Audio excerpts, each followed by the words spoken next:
রাস্তায় বেরিয়েছিলাম, মানে বাড়ি থেকে বেরিয়েছিলাম, বুঝতে পারিনি এভাবে বিপদে পড়ে যাবো। রেল লাইনের এপারে আছি আর গেট বন্ধ করে কাজ চলছে, আর ওপারে যেতে দেবে না, আমাদেরকে বলছে এখন ঘুরে যেতে হবে। ঘুরে যেতে গেলে এখন অনেকটা রাস্তা, আর এখান দিয়ে যাওয়ারও উপায় নেই কারণ কাজ চলছে। একদম জোরতালে কাজ চলছে, অনেক মানুষ জেগে আছে। রাত এখন 12টা 6। তো আমরা বাইক নিয়ে আসছি, আর ওখানে 3জন বসে আছে, ওরা বসে ঘুরে যেতে হবে। তো অবস্থা কিচ্ছু করার নাই, কী করবো বুঝতে পারছি না। আমাদের বাড়ি বেশি দূরে না, ওপারেই বাড়ি।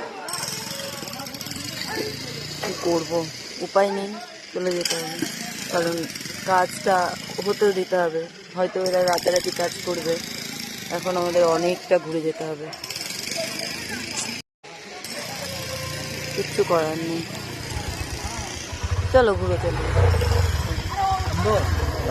নামবো।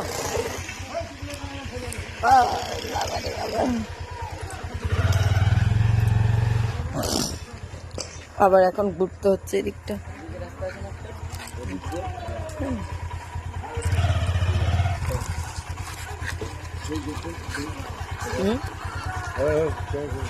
বাবার ফোনে ছবি তোল।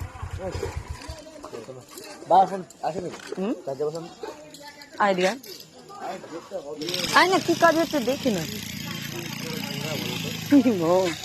ছেলে বলছে কি সিন ক্রিয়েট করো তোমরা, রেল লাইনে কাজ হচ্ছে দেখবো না।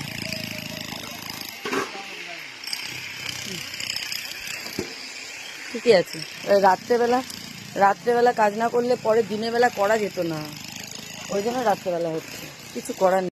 চলো ঘুরে গেলাম, ওই যে রেল লাইন পিছনে, আমাদেরকে এবার ঘুরে ফিরে বাড়ি যেতে হবে। চলো বাড়ি যাই।